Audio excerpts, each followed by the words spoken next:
আজিৰে পৰা আৰম্ভ হ'ল ৬৪ সংখ্যক বড়ো সাহিত্য সভা।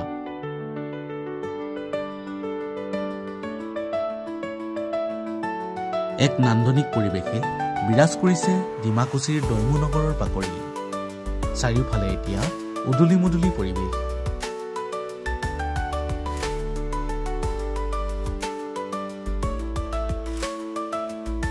আজি জিলা সাহিত্য সভাৰ অধিৱেশনৰ কাৰ্যসূচী অনুসৰি মুখ্য তোৰণকে ধৰি বহুকেইখন তোৰণ উন্মোচন কৰা হয়। কাইলৈৰ পৰা তিনিদিনীয়াকৈ অনুষ্ঠিত হ'ব বড়ো সাহিত্য সভাৰ কেন্দ্ৰীয় সমিতিৰ মূল অধিৱেশন। বিভিন্ন জাতি জনগোষ্ঠীৰ হাজাৰ হাজাৰ লোকেৰে সম্প্ৰীতিৰ মিলনভূমিত পৰিণত হ'ব ডিমাকুছিৰ বাকৰি।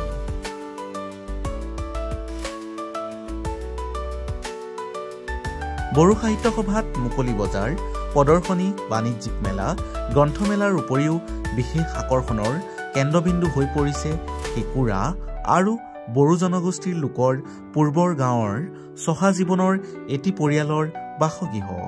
এই ঘৰখনত বড়োসকলৰ জীৱিকাৰ সকলো প্ৰত্যক্ষ কৰিব পাৰিব ৰাইজে।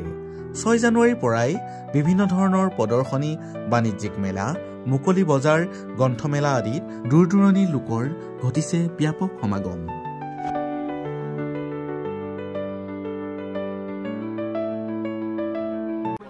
আমাৰ আজিৰ পৰা আজি আমাৰ ওদালগুৰি জিলাৰ যি অধিৱেশন বড়ো সাহিত্য সভাৰ সেইটো অনুষ্ঠিত হ'ব।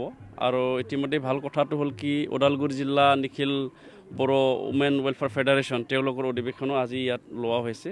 আমাৰ বড়ো সাহিত্য সভাৰ মূল অধিৱেশন অহা কাইলৈৰ পৰা আৰম্ভ হ'ব। অহা কাইলৈৰ পৰা আমাৰ ইয়াত ডেলিগেট ছেশ্যন হ'ব। বিভিন্ন জাগাৰ পৰা, বিভিন্ন ৰাজ্যৰ পৰা বড়ো সাহিত্যৰ যিসকলে বিষয়ববীয়া তেওঁলোকে অহা কাইলৈৰ পৰা আহিব। আজি আমি যি দৈমু নগৰ বুলি নাম দিয়া হৈছে, জুথুমা চালিখন বা সভাথলী, ইয়াত বিভিন্ন আমাৰ স্থানবিলাক আমি আজি মুকলি কৰিছোঁ। বিশেষকৈ যেনিবা আমি মাস্কট হিচাপে কেঁকুৰাটো আমি ইয়াত ব্যৱহাৰ কৰিছোঁ। তাৰপিছত গেট, তাৰপিছত dining hall, main stage, seminar hall, এক্সিবিশ্যনটো আমি ইতিমধ্যে ইনগ্ৰেশ্যন কৰা হৈ গ'ল। বিভিন্ন সভাথলীবিলাক আজি আমি ইনগ্ৰেশ্যন কৰিছোঁ।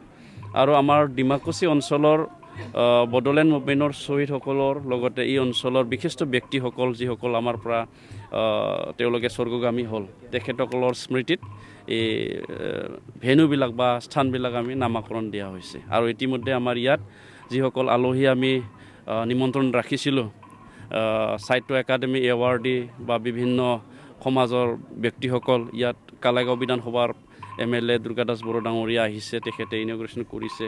আমাৰ পানাৰীৰ প্ৰাক্তন বিধায়িকা কমলী বাইদেউ তেখেতেও ইনগ্ৰেশ্যন কৰিছে। ঠিক তেনেকুৱা সাহিত্য একাডেমি নবীন মল্ল বড়ো বা ডক্টৰ ৰীতা বড়ো, ঠিক তেনেকুৱা বিশিষ্ট ব্যক্তিসকল ইয়াত আহি মিটিঙৰ যি স্থানবিলাক তেখেতসকলে ইতিমধ্যে ইনগ্ৰেশ্যন আৰম্ভ হৈছে।